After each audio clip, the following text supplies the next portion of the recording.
32ତମ ସଡ଼କ ସୁରକ୍ଷା ମାସ ଆରମ୍ଭ ହୋଇଛି। ଚାଲିଛି ଜାତୀୟ ସଡ଼କ ସପ୍ତାହ। ସଡ଼କ ସୁରକ୍ଷା ପାଇଁ ସଚେତନ ସୃଷ୍ଟି ପାଇଁ ଅସ୍ତରଙ୍ଗରେ ବିନୋବା ସେବା ପ୍ରତିଷ୍ଠାନ ଏବଂ ଆଞ୍ଚଳିକ ପରିବହନ ଅଧିକାରୀ ଓ କଳିଙ୍ଗ ଆବାସିକ ମହାବିଦ୍ୟାଳୟ ମିଳିତ ଆନୁକୂଲ୍ୟରେ ଛାତ୍ରଛାତ୍ରୀମାନଙ୍କୁ ନେଇ ଏକ ସାଇକେଲ ଶୋଭାଯାତ୍ରା ଅନୁଷ୍ଠିତ ହୋଇଛି।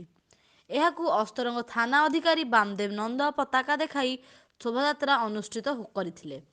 ଏଥିରେ ଅସ୍ତରଙ୍ଗ ଅଞ୍ଚଳର ସମାଜସେବୀ ଦୁଷ୍ମନ୍ତ ପରିଡ଼ା, ଆବାସିକ ମହାବିଦ୍ୟାଳୟ ଉପଦେଷ୍ଟା ଅଜିତ ବିଶ୍ୱାଳ ସମେତ ସାଇକେଲ ରାଲିରେ ସାମିଲ ହୋଇଛନ୍ତି। ଏହା ଅସ୍ତରଙ୍ଗ କଳିଙ୍ଗ ଆବାସିକ ମହାବିଦ୍ୟାଳୟରୁ ଆରମ୍ଭ ହୋଇ ବଜାର ପରିଦର୍ଶନ କରିଥିଲେ।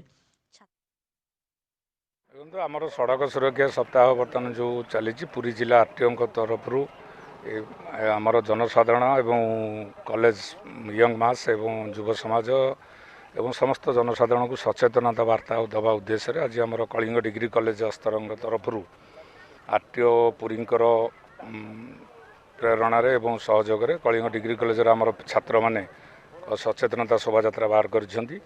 ଯାହାର ମୂଳ ଉଦ୍ଦେଶ୍ୟ ହେଉଛି ଯେ ଆମର ନିଜେ ପାର୍ଟିସିପାଣ୍ଟ ପିଲାମାନେ ଏବଂ ଆମର ଯେଉଁ ଜନସାଧାରଣ ମାନେ ସମସ୍ତଙ୍କୁ ପ୍ରଥମେ ସଡ଼କ ସୁରକ୍ଷା ବିଷୟରେ ସଚେତନତା କରାଇବା। ସଡ଼କ ସୁରକ୍ଷାର ଏକମାତ୍ର ଏବଂ ମୂଳ ଲକ୍ଷ୍ୟ ଏବଂ ଏକମାତ୍ର ଲକ୍ଷ୍ୟ ହେଉଛି ଜୀବନ ରକ୍ଷା। ଜୀବନ ଠାରୁ ମୂଲ୍ୟବାନ କିଛି ନାହିଁ।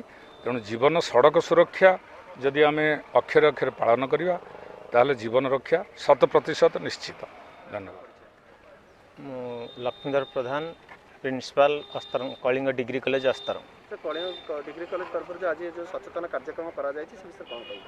ନା, ଏଇ କାର୍ଯ୍ୟକ୍ରମଟା ଆକ୍ଚୁଆଲି ଆମେ ଆମ ପିଲାମାନେ ବା କଳିଙ୍ଗ ଡିଗ୍ରୀ କଲେଜର ପିଲାମାନେ ଏବଂ ଆମର ପ୍ରତିଷ୍ଠାତା ଅଜିତ କୁମାର ସାର୍ଙ୍କ ଦ୍ୱାରା ଅଜିତ କୁମାର ବିଶ୍ୱାଳଙ୍କ ଦ୍ୱାରା ଏସବୁ ପ୍ରଥମ ସହଯୋଗ କରାହେଉଛି। କିନ୍ତୁ ୟାର ପ୍ରଚ୍ଛଦ ପଟରେ ଆମର ଯେଉଁ ଆରଟିଓ ଡିପାର୍ଟମେଣ୍ଟ ଏବଂ ଆମର ସ୍ଥାନୀୟ ବାମଦେବ ସାର୍ ଯେ ଆମର ଆଇଆଇସି ଅଛନ୍ତି ଅସ୍ତରଙ୍ଗ ଥାନାର, ତାଙ୍କର ସମ୍ପୂର୍ଣ୍ଣ ସହଯୋଗ ଏବଂ ତା ସହିତ ଆମର ବିନୋବା ସେବା ପ୍ରତିଷ୍ଠାନଙ୍କର ମଧ୍ୟ ସହଯୋଗ ଏହି କାର୍ଯ୍ୟକ୍ରମରେ ରହିଛି। କାରଣ ସାର୍ କହିଲେ ଏବଂ ଆମେ ସମସ୍ତେ ଅନୁଭବ କରୁଛେ ଯେ ଜୀବନ ହେଉଛି ସବୁଠୁ ମୂଲ୍ୟବାନ। ଆମେ ଯାହା କିଛି କରୁଛେ ଆମ ଜୀବନ ପାଇଁ କରୁଛେ।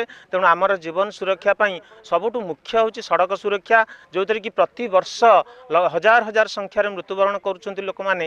ତେଣୁ ତା ପ୍ରତି ସଚେତନ ହେବା ଉଚିତ। ସେଥିପାଇଁ ଆମେ ଆମ କଲେଜ ତରଫରୁ ଅତି ଆନନ୍ଦର ଏବଂ ଆଗ୍ରହର ସହିତ ଏଥିରେ ଅଂଶଗ୍ରହଣ କରୁଛୁ ଏବଂ ଆଇଆଇସି ସାର୍ଙ୍କର ଯେଉଁ ପ୍ରକାର କାର୍ଯ୍ୟକ୍ରମ।